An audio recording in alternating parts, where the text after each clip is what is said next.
Bismillahirrahmanirrahim. Assalamualaikum warahmatullahi wabarakatuh. Ila hadratin nabiyina Muhammadin Mustafa Rasulullah sallallahu alaihi wasallam wa ila arwahi abaihi wa ikhwanihi minal anbiya wal mursalin salawatullah wa salamu alaihi wa alaihim ajma'in wa thumma ila arwahi azwajihi wa dhurriyyatihi wa ashabihi wa tabi'in وتابع التابعين لهم بإحسان إلى يوم الدين وثم إلى أرواح آبائنا وأمهاتنا وأجدادنا ولجداتنا ولإخواننا ولأخواتنا ولمشائخنا ولمعلمنا ولجميع أهل القبور من المسلمين والمسلمات والمؤمنين والمؤمنات شيء لله لهم ولنا الفاتحة.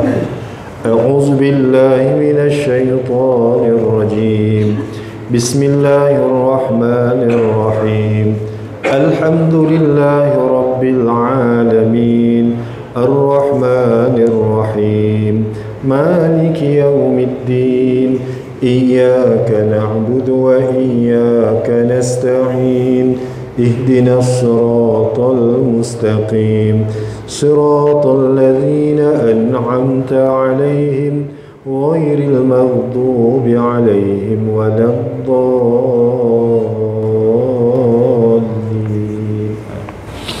الحمد لله رب العالمين والعاقبة للمتقين ولا عدوان إلا على الظالمين. أشهد أن لا إله إلا الله وأشهد أن محمدا عبده ورسوله وأصلي وأسلم على حبيبنا وشفيعنا وذخرنا ومولانا محمد وعلى آله وأصحابه أجمعين. رب اشرح لي صدري ويسر لي أمري واحلل عقدة من لساني يفقه قولي. أما بعد. Tuan-tuan dan puan-puan Islam muslimin dan muslimat yang dikasihi dan dirahmati Allah, alhamdulillah, setinggi-tinggi syukur kita panjatkan kehadrat Allah Subhanahu wa taala. Dengan izinnya sekali lagi dapat kita hadir ke masjid dan kita dapat bersama-sama menunaikan solat fardu maghrib secara berjamaah, disusuli dengan kita berzikir dan berdoa kepada Allah Subhanahu wa taala. Moga-moga Allah Subhanahu wa taala menerima amal ibadah kita, dan syukur juga tidak terhingga pada Allah taala kerana masih memberikan kita kekuatan untuk kita kekal seketika di antara maghrib dan isyak ini untuk kita bersama-sama dalam majlis ilmu dan mempelajari ilmu-ilmu yang berkaitan dengan kehidupan kita. Moga-moga Allah taala memberikan kerahmatan ke atas kita insya-Allah. Tuan-tuan, keberadaan kita dalam masjid ini sama-samalah kita berniat i'tikaf. Tuan-tuan yang belum beriktikaf boleh niat dalam hati, nawaitul i'tikaf fi hadzal masjid sunnatan lillahi ta'ala. Sahaja aku beriktikaf dalam masjid ini sunat kerana Allah Ta'ala. Tuan-tuan dan puan-puan rahmatullah, kita sambung pengajian kita dalam kitab Fiqh al-Manhaji ala Mazhabil Imam Syafi'i jilid yang keempat, di bawah tajuk Nafkah, muka surat 871. Muka surat 871, betul ya? Kewajiban nafkah tidak terjejas disebabkan perbezaan agama. Bagaimana kalau si bapa itu Muslim, anaknya bukan Muslim, ataupun anak Muslim, bapa dan ibu bukan Muslim? Maka adakah ianya gugur kewajipan untuk bapa bagi nafkah pada anak ataupun anak bagi nafkah pada ibu dan bapa? Maksudnya perbezaan agama, adakah dia menjadi sebab untuk nafkah itu tidak menjadi wajib? Jelas tuan-tuan ya? Baik, kita baca. Jika diteliti syarat-syarat di atas, iaitu syarat-syarat yang dah kita bincangkan dalam pertemuan kita yang lalu, sama ada syarat nafkah usul kepada furu' atau sebaliknya, nafkah bapa kepada anak ataupun anak kepada ibu dan bapa, kita dapati persamaan agama di antara usul dan furu' bukanlah syarat wajib nafkah. Bukan syarat wajib bagi nafkah seorang bapa kepada anak atau anak kepada ibu dan bapa. Syaratnya mestilah agamanya sama. Islam tidak menjadi syarat. Oleh itu kewajipan memberikan nafkah usul kepada furu' atau sebaliknya. Tuan-tuan masih ingat usul furu' ya tuan-tuan ya? Usul bapa ke atas, furu' anak ke bawah ya? Yang bukan Islam, mana tadi? Oleh itu kewajipan memberikan nafkah usul kepada furu' atau sebaliknya tidak terjejas dengan wujudnya perbezaan agama. Maknanya kalau agama berbeza, tetap dia menjadi wajib juga. Dengan ini seorang anak beragama Islam wajib memberikan nafkah kepada ayahnya yang bukan Islam. Begitu juga seorang ayah beragama Islam wajib memberikan nafkah kepada anak-anaknya yang bukan Islam apabila cukup baki syarat yang telah kita sebutkan, yang kita telah bincangkan sebelum ini. Jelas tuan-tuan? Macam mana boleh pula bapa Islam, anak bukan Islam? Ia barangkali asalnya bukan agama Islam, tapi bapaknya masuk Islam dulu dan anaknya masih kanak-kanak lagi. Anak-anak dia cukup syarat untuk menerima nafkah pada bapaknya, bapaknya wajib bagi nafkah walaupun anaknya bukan Islam. Ataupun anaknya dah masuk Islam, bapa dan ibunya bukan Islam, cukup syarat dia fakir, dia tidak bekerja, bapaknya pun bagi maknya pun tak cukup nafkahnya, maka anak tadi yang beragama Islam sedangkan ibu dan bapanya bukan Islam, anaknya Islam, maka anaknya wajib bagi nafkah. Sebab tu orang kalau masuk Islam dia tak boleh putuskan hubungan dengan ibu bapanya ya? Walau bagaimanapun orang murtad tidak termasuk dalam hukum ini. Dia yang bukan Islam original. Ada ke Islam original tak original? Maksudnya dia bukan Islam, kafir ya. Kalau dia murtad, asalnya Islam, kemudian dia murtad, na'udzubillah, maka orang murtad tak termasuk dalam hukum ini. Murtad automatik gugur, tak boleh bagi nafkah. Nafkah tidak diberikan kepadanya, iaitu kepada orang yang murtad, sama ada dia di kalangan usul ataupun furu' kepada pemberi nafkah. Maksudnya tak wajib kepada pemberi nafkah. Contoh, na'udzubillah tuan-tuannya, na'udzubillah, anak Islam, bapa pun Islam asalnya, contoh na'udzubillah, tiba-tiba mak atau bapaknya murtad. Jadi anak dah tak boleh bagi apa-apa nafkah kepada ibu dan bapanya yang murtad. Na'udzubillah lah kita. Ada ke? Barangkali ada, sebab fiqh menyatakan demikian. Tuan-tuan, begitu. Sebab bila murtad ni tuan, kita belajar dalam apa hukum pun, kita belajar bab solat ke, dalam ibadah ke, dalam muamalat ke, dia akan terbatal dengan murtad. Apa-apa ibadah, kalau seorang itu murtad, automatik terbatal semuanya. Sebab dia keluar daripada Islam dan tak dikatakan dengan Islam langsung. Berbeza dengan kafir tadi, memang asalnya dia kafir. Ya? Dan Islam itu datang, dia masuk Islam, anaknya masuk Islam, maka anaknya tetap bagi nafkah pada ibu dan bapanya. Ataupun bapaknya masuk Islam dulu, anaknya belum masuk Islam, dan ada kewajipan bapa bagi nafkah pada anak dengan cukup syaratnya, maka bapaknya wajib bagi walaupun anaknya bukan Islam. Jelas ya tuan-tuan? Dalil harus memberikan nafkah kepada usul walaupun bukan Islam, yakni musyrik. Tuan-tuan ya, musyrik, bukannya murtad. Ialah hadis yang diriwayatkan daripada Asma binti Abu Bakar radhiyallahu anhuma. Katanya, ibuku datang menemuiku dalam keadaan dia masih musyrik, iaitu semasa perjanjian damai Quraisy dengan Nabi sallallahu alaihi wasallam, iaitu antara perjanjian Hudaibiyah dan Fathu Makkah. Aku pun bertanya Rasulullah sallallahu alaihi wasallam dengan berkata, wahai Rasulullah, ibuku datang menemuiku sedangkan dia membenci Islam.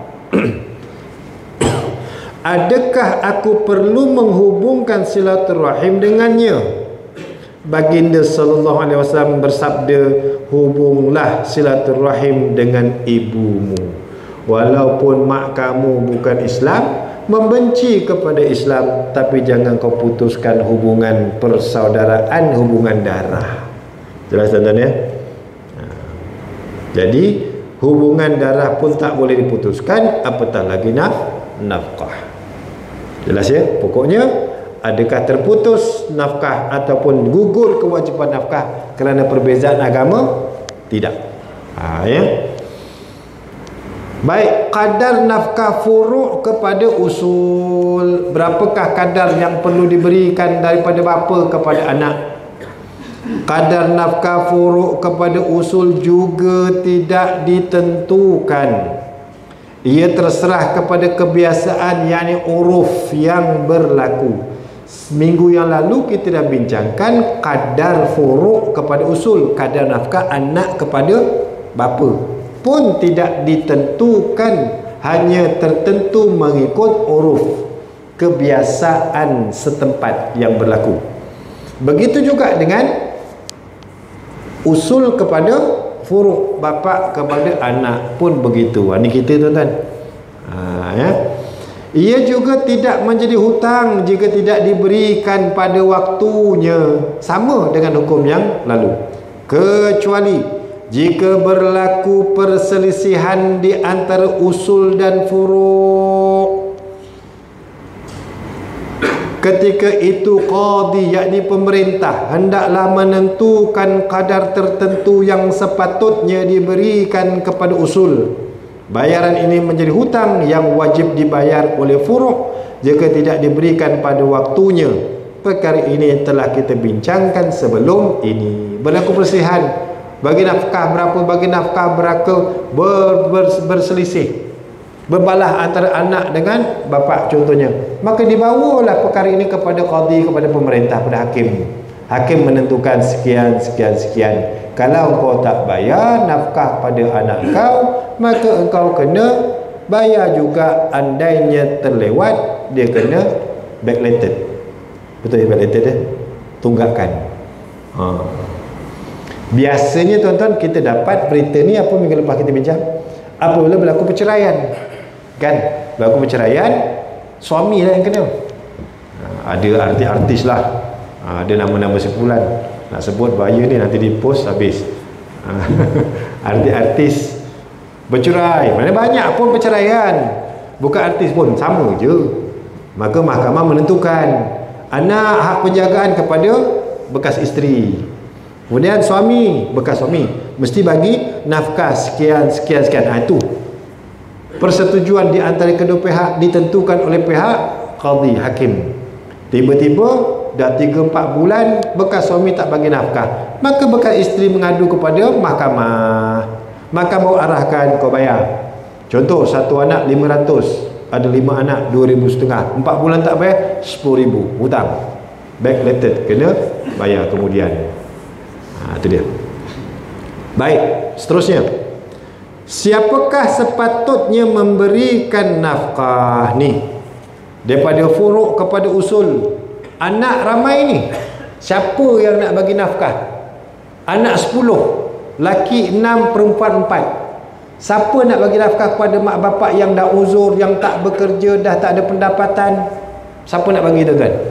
Biasanya kita, ya kuwe anak lanang, kan? Aku isteri orang, tak boleh, aku kena ikut suami. Betul? Ni kebiasaan kita. Kita nak tengok apa kata hukum fiqh. Jelas tuan? Jika kedua bapa adalah orang fakir dan mereka mempunyai furuk, ada anak tuan-tuan, yang sama hampir dengan mereka, yakni dari segi hubungan kerabat, kesemua furuk mesti memberikan nafkah kepada ibu bapa mereka. Ini kerana mereka semua memiliki illah, yakni sebab wajib nafkah.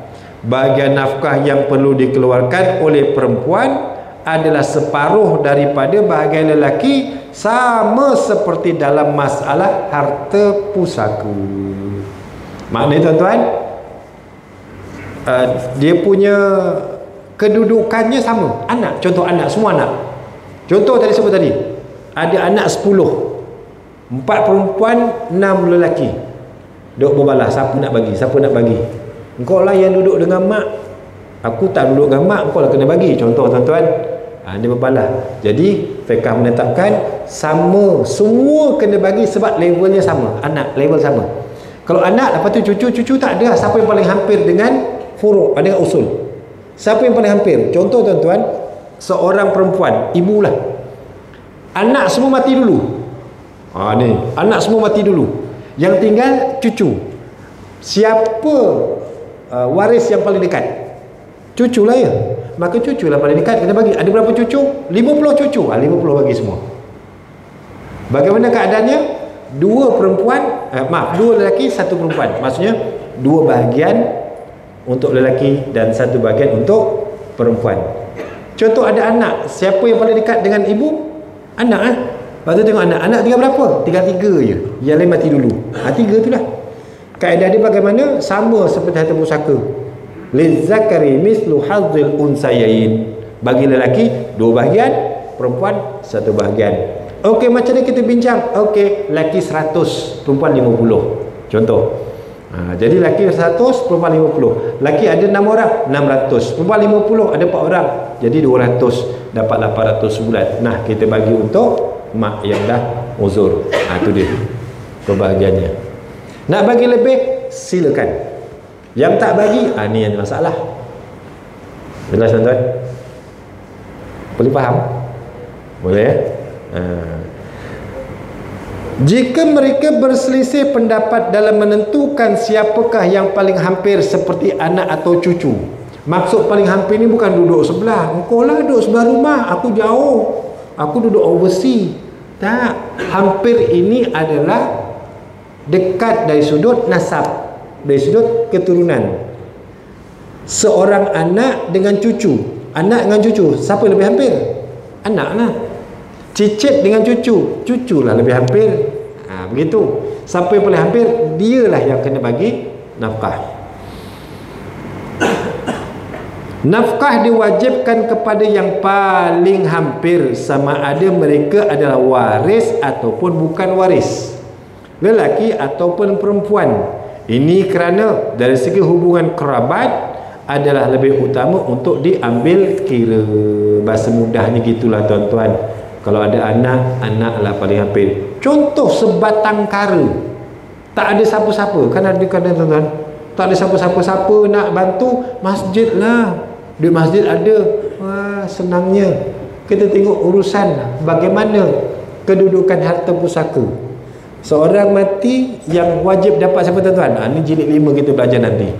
Yang mesti dapat adalah anak lelaki, anak perempuan, isteri, suami, ibu, bapa. Itu mesti dapat. Tengok yang paling dekat. Bapak dah tak ada anak lagi lah, memang tak ada anak. Siapa lepas tu? Adik-beradik. Daripada tengok adik-beradik, lelaki dan perempuan. Gitu. Sebab kalau dia ada harta, harta tu jatuh kat siapa? Adik-beradik. Dia mudah tengok itu je. Nak ada harta apa, dia pun tak cukup bagi makan minta-minta, ada harta. Jangan fikir harta dia. Kita kena fikir macam mana kita nak membiayai dia, nak bagi nafkah pada dia. Boleh faham ni? Boleh ya? Mana tadi? Jika anak adalah orang fakir dan ibu bapanya adalah orang yang senang, yakni bukan fakir miskin, nafkahnya wajib diberikan oleh bapanya. Ini jelaslah.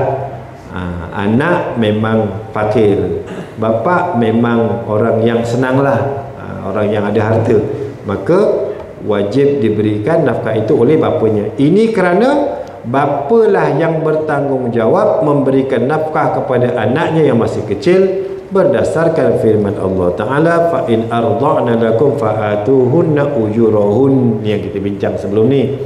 Jika mereka menyusukan anak kamu, fa'atuhunna, maka berilah kepada mereka, yakni isteri-isteri kamu, ujurahunna, upah-upah mereka. Ni kita dah cerita dah, isteri layak untuk mendapat upah kerana menyusukan anak. Anak siapa? Anak suami. Anak suami kan anak engkau ke? Tuan-tuan, orang tanya, anak suami ke anak aku ke anak engkau? Betul, anak suami tu anak juga isteri, tetapi kewajipan memberi nafkah adalah kepada suami. Suami wajib bagi nafkah kepada anak, bukan isteri. Tapi kalau isteri menyusukan, dah macam mana suami tak boleh keluar susu? Betul. Kalau suami boleh keluar susu, suamilah bagi susu. Tak boleh, maka dia beralih kepada isteri. Jadi kita nak bagi anak makan nasi, tak boleh, masih baby tak boleh makan nasi. Kita bagi dia susu, susu tu daripada isteri, maka kita boleh bayar kepada isteri. Dah ada yang kira-kira dah minggu lepas? Ada dah? Isteri yang datang kuliah ke cikgu pun ada kira?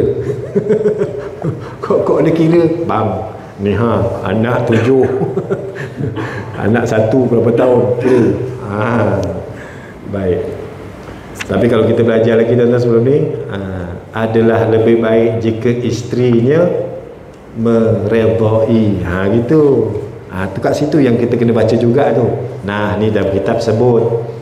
Kan kerjasama hidup ini. Susah senang kita bersama, lautan api sanggup kita renangi. Kan itu janji dulu kan. Janji manismu. Macam tajuk lagu je. Nafkah bapa kepada anak yang telah besar tetapi fakir. Ini satu. Dah besar dah habis sekolah, dah belajar tapi fakir, adalah sebagai lanjutan kepada nafkah semasa kecil. Ya. Kalau begitu, tapi dengan ada syarat dia, mesti telah melebihi, dia pun ada lebihan untuk diri dia, untuk sehari dia makan dan juga isteri dia, barulah turun kepada anak. Kita dah bincang. Sesiapa yang fakir dan mempunyai usul dan furuk yang kaya, kewajipan memberi nafkah diserahkan kepada furuk terlebih dahulu, sekalipun hubungan mereka jauh. Ini kerana hubungan asabah furuk adalah lebih kuat daripada hubungan asabah usul. Furuklah yang sepatutnya menjaga ayahnya kerana kehormatan bapa amat besar. Ini kena faham tuan-tuan. Tengok, saya ulang, kita kasih faham. Sesiapa yang fakir dan mempunyai usul dan furuk. Kita fakir. Contoh, si Ali ini fakir, dia ada usul dan juga furuk. Ada bapa dan juga ada anak. Dia fakir. Fakir ni kok malas betul fakir. Lah indah loh. Kita terfikir gitu. Fakir ni barangkali dia sakit tak boleh bekerja. Dia uzur dah tak boleh bekerja kerana sakit-sakit yang tertentu. Maka dia fakir. Sedangkan dia ada bapa yang kaya. Dia ada anak yang kaya. Jadi dalam keadaan begitu, siapa yang wajib terdahulu? Wajib dulu bagi nafkah pada si Ali ni. Jelas tuan-tuan? Ali ada bapa, Ali ada anak. Dua-dua kaya ni, Ali seorang kat tengah miskin, fakir. Jadi siapa yang nak bagi nafkah dulu? Bapa ke anak? Kat sini sebut kewajipan memberi nafkah diserahkan kepada furuk terlebih dahulu. Maka anak kena bagi pada bapa dulu. Jangan minta kat bapa dulu. Pak, aku miskin, aku fakir. Bapa dah batang kuliah, bagi nafkah kat aku. Kena minta pada anak dulu. Anak kena bagi pada bapa, ya, yang tengah-tengah tadi tu.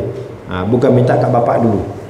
Ya, maksudnya kewajipan mana lebih wajib? Anak bagi anak, bapa bagi anak ataupun anak bagi bapa? Mana lebih utama?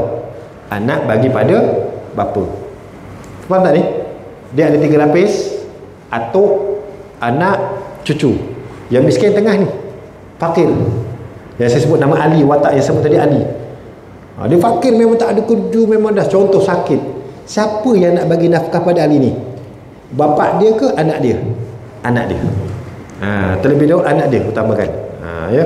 Sebab kalau kita sebut ataupun kita bincangkan dalam masalah harta pusaka pun, hubungan asabah furu' adalah lebih kuat. Hubungan asabah nanti kita belajar dalam harta pusaka, daripada furu' adalah lebih kuat berbanding ke atas. Ya. Baik.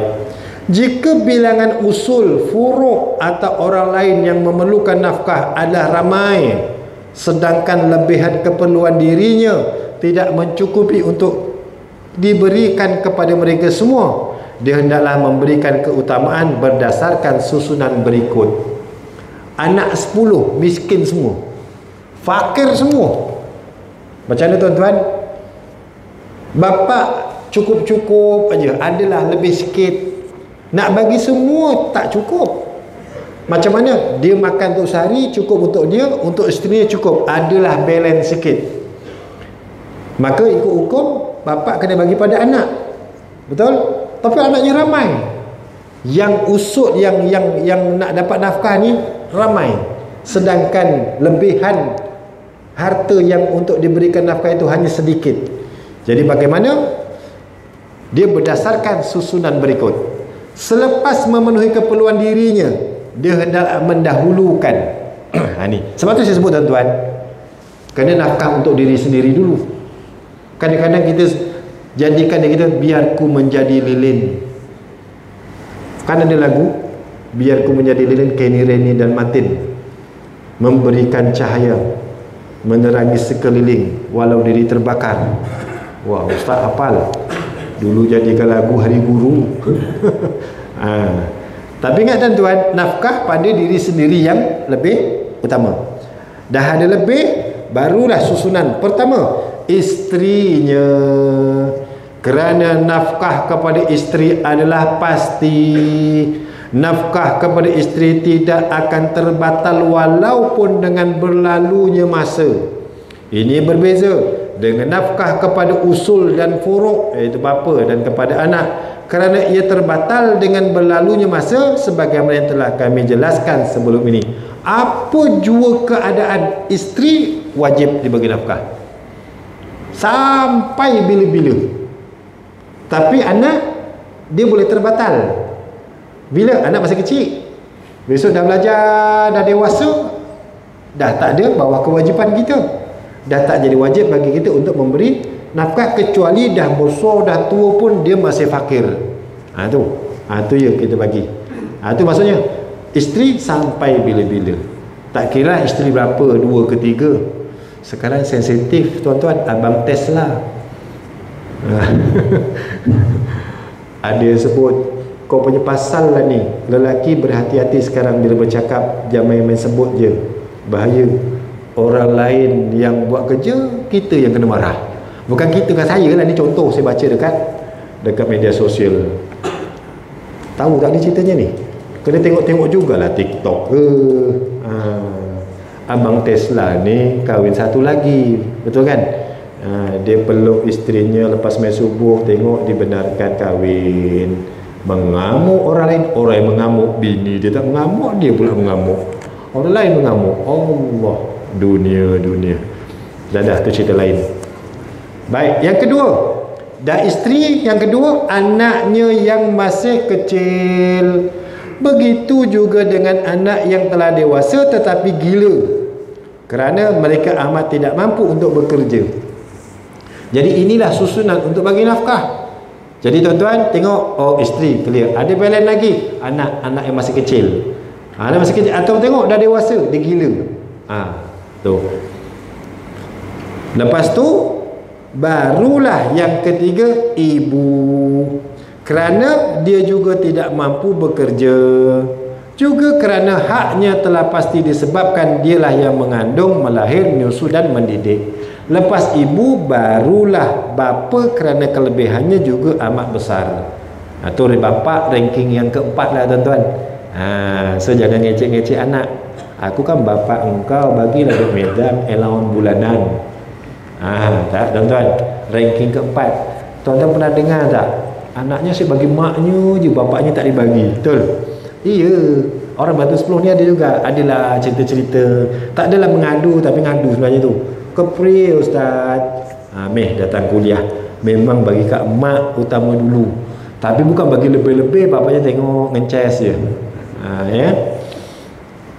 Yang kelima, anak yang sudah besar tetapi fakir. Ni. Dah dewasa, dah habis belajar, dah tak belajar, tiba-tiba tak bekerja, fakir dia. Tu ranking nombor 5. Ranking nombor 2 tadi, anak kecil dan anak yang gila. Pak kau minta anak gila. Lah gila ni Allah bagi kan? Kan? Gila bukan gila. Kau ni gila kerja ke tak? Gila betul ni, gila betul. Tidak berakal. Dia bukan mukallaf lah maksudnya. Ghairu aqil, tidak berakal lah ni. Kau hilang akal apa? Bukan, itu lain. Hilang akal tu lain.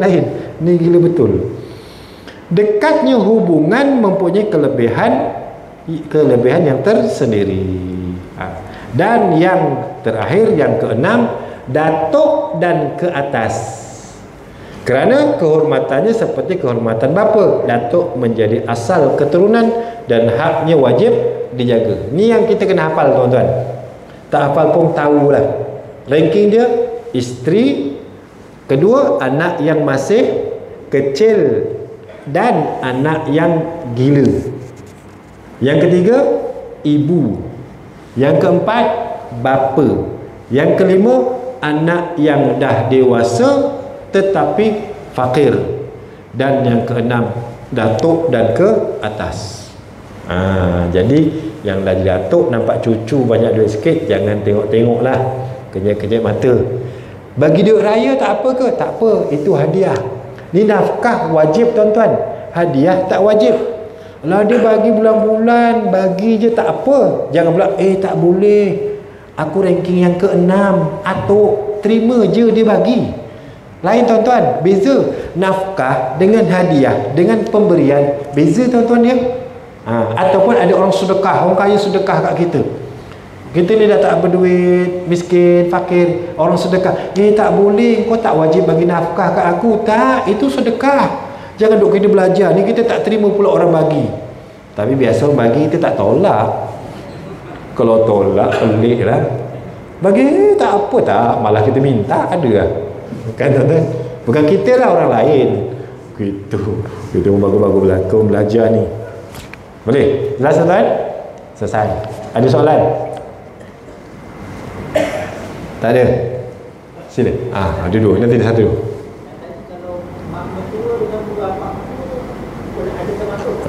Tu mertuanya berapa? 2 ke 3? Mak mertua atau bapak mertua, bapak kandung. Mak mertua jatuh kepada anak dia sendiri. Sebab tu tadi masih furuk tadi, tak kira lelaki, tak kira perempuan. Maka perempuan tuan-tuan, kalau dia ada kemampuan, dia boleh bagi nafkah pada mak bapak dia. Contoh, kita ada isteri, mak bapak mertua kita fakir. Siapa yang kena bagi nafkah pada bapak mertua kita? Bapak isteri lah, mak isteri. Isteri. Tapi tengok cukup ke tidak, ataupun dia punya susunan tadi jatuh nombor berapa. Itu dia. Jelas. Jadi bagi suami, kalau isteri nak memberikan kepada mak bapak, bang nak bagi, jangan dihalang. Ni kita pula alam, kau ni, kau di bawah kekuasaanku. Aduh, kok jadi macam apa, kuasa veto. Yang disebut sini adalah bukan bapak mertua, walaupun hakikat bapak mertua itu adalah sama seperti mak dan bapa sendiri. Kerana ibu dan bapa mertua ini adalah ibu dan bapa anugerah Allah bagi. Sebab tu kalau lebih ramai bapak mertua lagi bagus. Tak, saya cakap je. Ustaz ada ramai ke? Tak adalah. Contoh tuan-tuan, ramai bapak mertua betul, tapi bapak mertua orang lain lah, bukan bapak mertua saya. Jelas ya? Clear? Dia sama, kedudukan dia sama, dia suruh hukum auratnya sama, kemuliaan dia sama. Yang tak sama dia suruh harta pusaka. Itu tak sama. Harta pusaka, oleh kerana aku dapat mertua yang kaya, aku dapat hak harta pusaka. Tak dapat. Ya, tak ada. Sila. Lebih kurang. Kalau anak perempuan tu tak bekerja, tak ada pendapatan kan? Dia Tak cukup lah. Dia tak ada pendapatan, dia pun untuk diri dia pun tak cukup, maka tak dapat lah, tak wajib. Jelas tuan-tuan, kita memberi nafkah yang pertama diri sendiri dulu kan tuan-tuan. Diri sendiri, bukan sekadar dia, kita pun kita tak cukup nak bagi orang lain. Diri sendiri pun tak cukup nak bagi orang lain, lagi dahsyat. Kan tadi ranking tadi kita pegang pada asas yang 6 ranking tadi. Diri sendiri, isteri, ibu, bapa dan seterusnya. Aku pun tak kerja, nak bagi macam mana? Aku pun tak ada pendapatan, aku pun mengharap daripada suami, maka gugurlah kewajipan. Ya. Baik, sila kita azan dulu ya.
Baik tuan-tuan, kita sambung sikit lagi perkara yang keempat.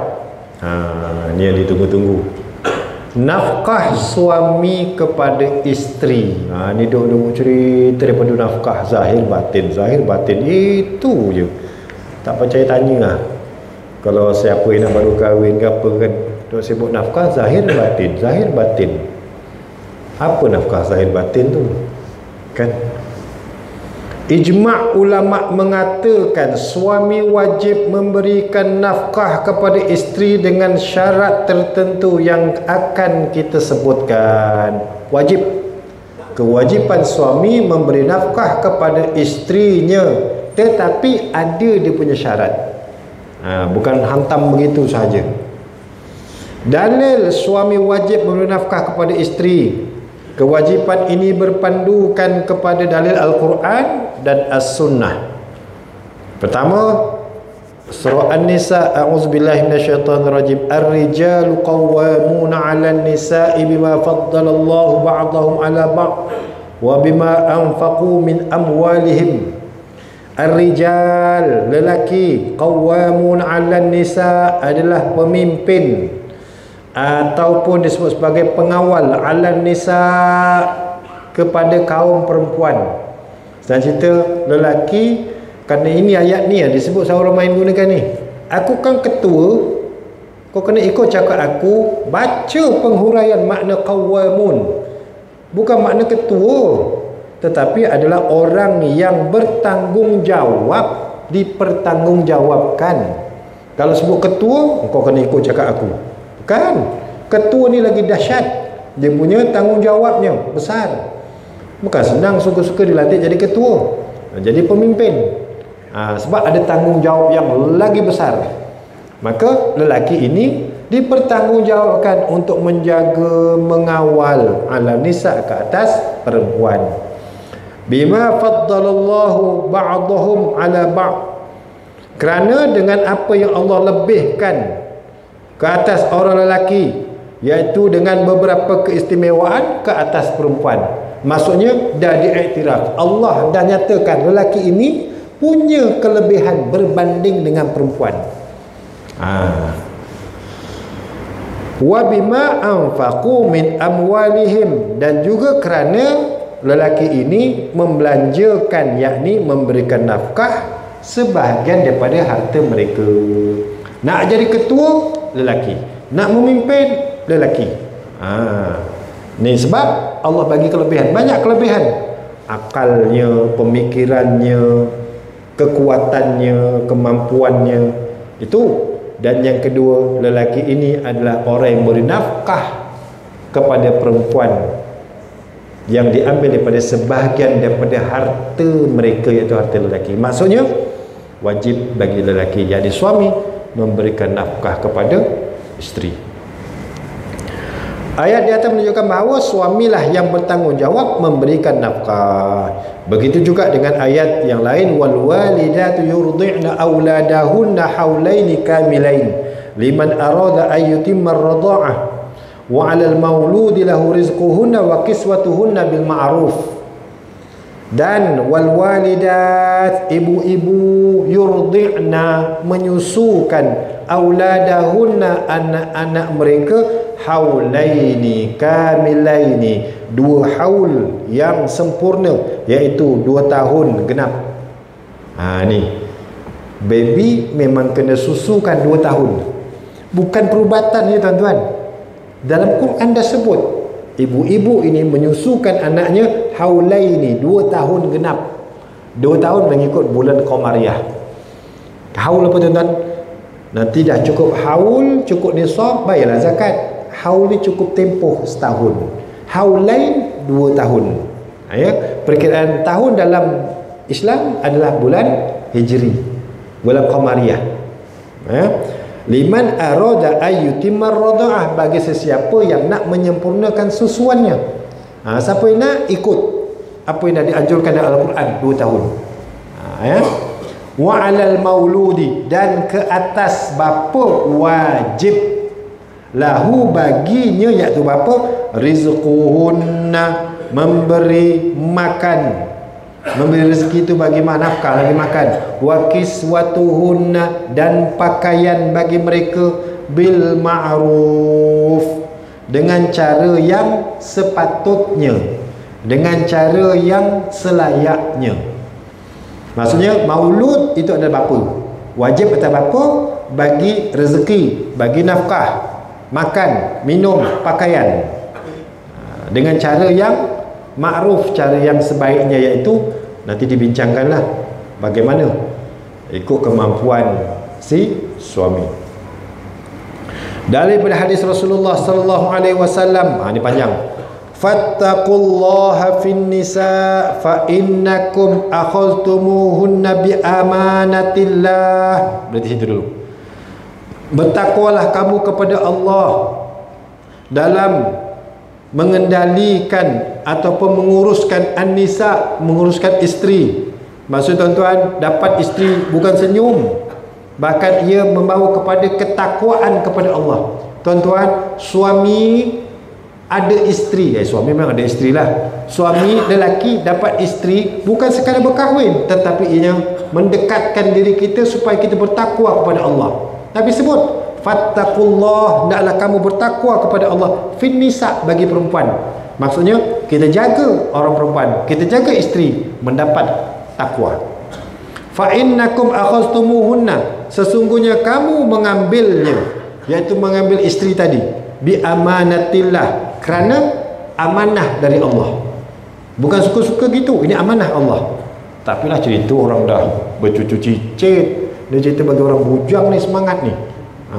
Tapi bolehlah kita review, kita apa, kita ulang kaji balik lah. Oh, amanah Allah bukan biasa-biasa ni. Dia khutbah ni bagus, khutbah nikah ni kena bagi tahu. Wastahlaltum furujahunna bikalimatillah, dan kamu telah menghalalkan kemaluan mereka, faraj mereka, bikalimatillah, dengan kalimat Allah. Asalnya haram dan dia menjadi halal. Kenapa? Dengan kalimat Allah. Walakum alaihinna alla yuti'na furushakum ahadan takrahunahu. Hak kamu yang wajib ditunaikan oleh isteri kamu ialah mereka tidak membenarkan sesiapa yang kamu benci memijak kakinya di atas hamparanmu. Kalau terjemah situ, furushakum, tempat tidur kamu, maksudnya tempat tinggal, iaitu rumah kamu. Hak bagi suami adalah, ataupun hak bagi isteri, tanggungjawab isteri adalah tidak membenarkan sesiapa pun yang suami tidak sukai untuk masuk ke dalam rumahnya. Fa in fa'alna zalik, jika mereka, yakni isteri-isteri melakukan yang demikian itu, maksudnya benarkan orang masuk. Tak apalah, kita buat tapawai dulu kan, parti tapawai dululah, jual tapawai tu kan. Kita buat, suami tak benarkan, tak minta izin daripada suami. Fadribuhunna darban ghaira mubarrih, hendaklah kamu memukulnya dengan pukulan yang tidak mencederakan. Pukul anak alang ngadeng-ngadeng kau, pukul kasih sayang, bukan ditempeling. Walahunna alaikum rizquhunna wa kiswatuhunna bil ma'ruf. Tadi isteri tadi dah langgar dia punya peraturan, maka suami pukul dia dengan pukulan yang mendidik, tidak mencederakan. Dan bagi mereka ke atas kamu, maksud wajib ke atas kamu, bagi dekat mereka yang isteri, rizquhunna wa kiswatuhunna bil ma'ruf, bagi nafkah, bagi makan, bagi minum, bagi pakaian, bil ma'ruf, dengan cara yang sepatutnya, dengan cara yang baik. Wa qad taraktu fikum ma lan tadillu ba'dahu in ista'samtum bihi kitabullah. Semua ini berpandukan bagaimana tuan-tuan kita nak bagi, nak cara hidup kita cara Islam, nak dalam berumah tangga macam mana. Kata Nabi, sesungguhnya aku telah meninggalkan kepada kamu, ni aku tinggalkan bagi kamu, apa dia? Malang tadillu, yang kamu tidak akan sesat sampai bila-bila, ba'dahu, selepasnya. Ini tasomtum, jika kamu berpegang betul-betul, digenggam betul-betul, pegang betul-betul dengannya. Apa kata Nabi? kitabullah, iaitu kitab Allah. Maknanya semuanya kena rujuk pada kitab Allah, yakni Al-Quran. Apa-apa masalah, rujuklah kepada Allah. Fa in tanaza'tum fi syai'in farudduhu ila Allahi wa Rasul. Jika kamu berbalah dalam satu perkara, apa-apa juga, dalam konteks ini kita bincangkan pasal nafkah, pasal tanggungjawab suami, tanggungjawab isteri, tanggungjawab anak dan sebagainya, semuanya kena farudduhu ila Allah, kembalikannya kepada Allah dengan merujuk Al-Quran. Dalam hadis yang lain dan juga dalam ayat Al-Quran yang lain, Allah sebut farudduhu ila Allah wa Rasul, kembalikannya kepada Allah dan Rasul, iaitu Al-Quran dan hadis Nabi, sunnah Nabi SAW. Baik, maknanya kewajipan bagi suami adalah memberi nafkah, dan semua orang tahu pun, memang itu pun suami wajib bagi nafkah. Persoalannya nafkah yang bagaimana, kadarnya berapa banyak, boleh ke isteri minta, boleh ke isteri boleh ambil sahaja tanpa kebenaran suami. Baik, kita akan bincangkan dalam pertemuan akan datang. Sebab kita bincang lepas ni, rahsia diwajibkan suami memberikan nafkah kepada isteri panjang ni tuan-tuan. Nanti pukul 3 pagi belum habis. Jadi kita tangguhkan setakat ini. Kita berhenti setakat muka surat 875. Kita akan sambung. Rahsia diwajibkan suami memberi nafkah. Kenapa ya suami yang bagi nafkah pada isteri? Kenapa bukan isteri bagi nafkah pada suami? Tuan-tuan pernah tanya tak? Pernah terfikir tak? Kenapa bukan isteri bagi nafkah kat suami? Kenapa suami bagi nafkah kat isteri? Alah, dan memang hukum pasti ada rahsia dan hikmahnya. Kita akan bincangkan dalam pertemuan akan datang. Ada soalan? Apa-apa soalan? Apa-apa lah yang berkaitan ke, sila Tuan Bilal kita.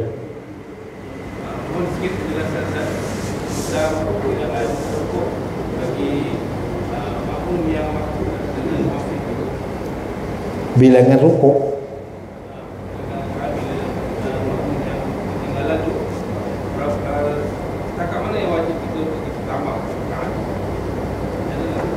dia bab solat. Okey, bab solat bilangan rukuk, kalau 4 rakaat 4 lah. Yang tertinggal bagi makmum yang masbuk. Ni ada. Kebetulan dapat juga. Okey. Ni masalah simple. Bukan simple, tapi bab solat sepatutnya kita dah selesai dah. Dah selesai. Ini kita belajar bab nafkah, lepas ni bab harta pusaka. Bab solat memang satu kewajipan dan sepatutnya settle. Tapi kadang-kadang, terima kasih, kadang-kadang kita di kalangan kita, jemaah kita ni ada juga mata tengok orang sembahyang. Bukan mata sembahyang tengok orang sembahyang, tak. Kadang-kadang ada orang sembahyang, sembahyang kok macam ni, kok lain. Bukan sembahyang lain tu maksudnya dia tonggeng lain macam, tak. Maksudnya dia ada macam tertinggal rakaat. Kadang-kadang ada orang sembahyang sunat, ada orang sembahyang sunat, lepas asar pun ada orang sembahyang sunat. Ya. Jadi semua tu kita bukanlah perlu teguran yang bagaimana, tetapi kadang-kadang ilmu kita perlu ada. Ilmu perlu ada, dan bagaimana kita kembangkan dan sampai ke ilmu dan medium yang tepatlah seperti ini. Jadi yang ditanya tadi, bagaimana kita panduan lah, saya cerita panduan makmum yang masbuk, mudah begitu. Masbuk, ya. Masbuk, makmum ada dua. Satu makmum muafiq, satu makmum masbuk. Muafiq tuan tanya, jangan munafik. Ni makmum yang munafik, sudah. Muafiq.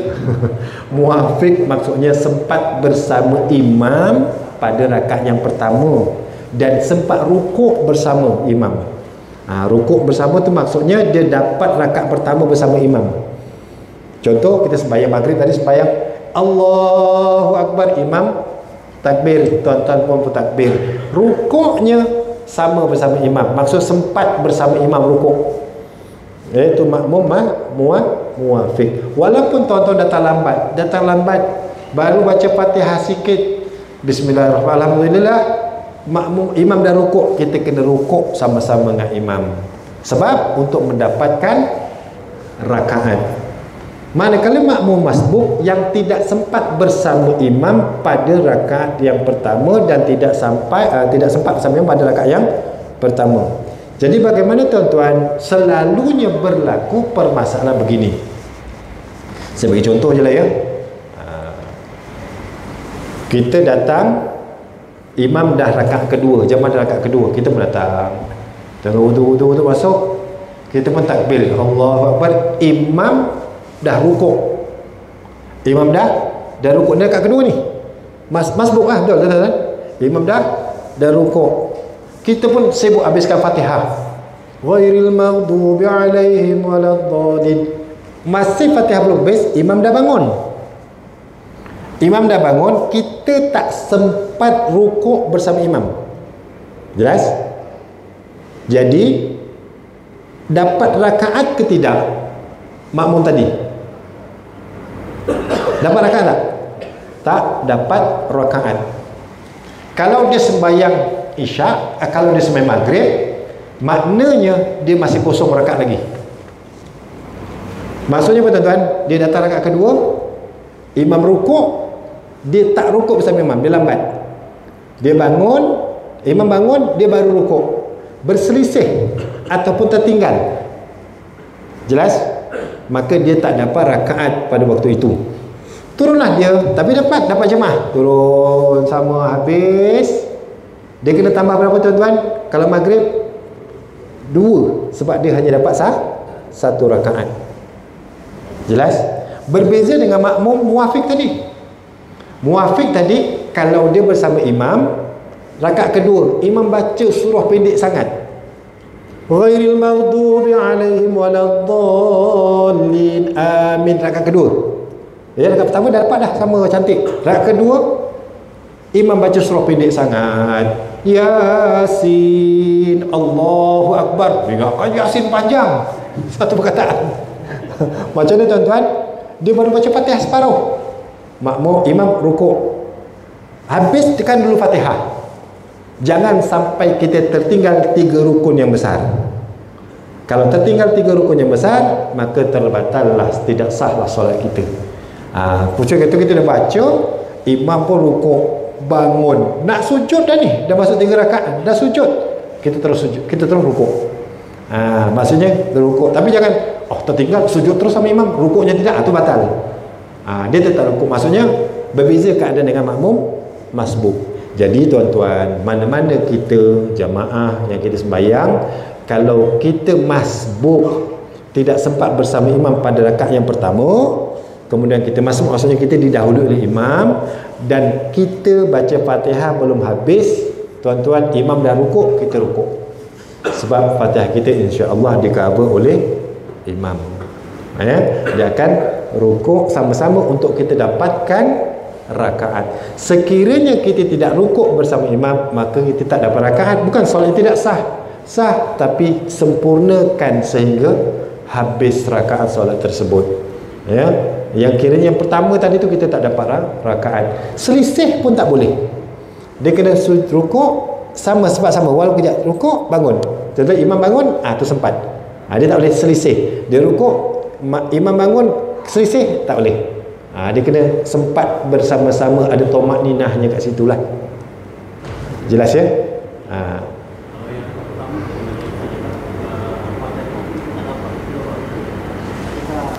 Maksudnya?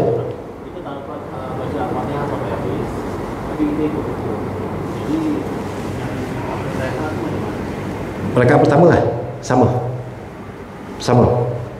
Masa rakaat pertama untuk kita dapatkan rakaat. Dalam rakaat pertama tu baca tak habis. Ya, sama. Kita masuk Allahu Akbar, imam pun Allah Akbar, kita tak baca Fatihah, terus rukuk sama dengan imam. Kalau kita habiskan Fatihah, dalam keadaan kita tertinggal, kita tak dapat rakaat. Itu je kaedahnya. Walaupun pada rakaat pertama, datang tengah rakaat pertama kan, kita kujung Allah. Sebab tu tuan-tuan, ni belajar balik, imam kena tahu, ada orang tengah berkejar-kejar nak kejar kita, nak kejar rakaat. Imam jangan rasakan kau lambat, aku rukuk dulu. Tak boleh. kena tenang, dia kena bagi ruang, orang dah sembahyang sama, dapat rukuk sama-sama. Gitu. Bukan maksudnya belum ke aku nak rukuk ni, tak, maksudnya kita faham lah gitu kan. Begitu juga dengan salam. Kita salam tuan-tuan, kita nak tahiyat akhir, kita tahu ada jemaah lagi yang masih bekerja-kerja. Bekerja masuk dulu wuduk, dia nak dapatkan jemaah. Tenang, tunggu dulu. Jadi kalau imam baca agak lambat habis dalam tahiyat akhir tu, jangan dimarah. Sebab imam dengar ada orang kat belakang tu tengah nak masuk jemaah. Aku tak dengar pun, imam dengar. Maksudnya faham. Tu kena tunggu. Dan dalam setengah kitab yang lain, kalau kita bekerja, kalau kita nak dapatkan jemaah tu, kita boleh baca innallaha ma'as sabirin. Sehingga Allah bersama orang sabar. Fahamlah tu, maksudnya dia nak ikut kita lah tu. Tapi kalau kakak kereta tengah jepret tutup kereta, kita nak tunggu, tak payah. Tutup pintu kereta, nak butuh pergi tandas pula. Allah. Tu nanti kau buat jemaah barulah. Boleh ya? Okey, jelas. Tak apalah, mudah-mudahan kita dapat manfaat. Rasa bab solat, ada tak belajar bab lain dalam kuliah kita? Bab solat ke bab kita belajar dah lama, dah jilid 1 dulu. Ini dah jilid yang keempat. Tak apa tuan-tuan, apa-apa pun persoalan dalam bab ibadah, ya, tak boleh ustaz ni tak ada kena-mengena lah dengan bab nafkah. Ya, tapi ada berkaitan dengan yang kita dah belajar. Tapi kau tanya benda yang akan datang, ustaz, harta pusaka, sabar, itu jilid 5 nanti.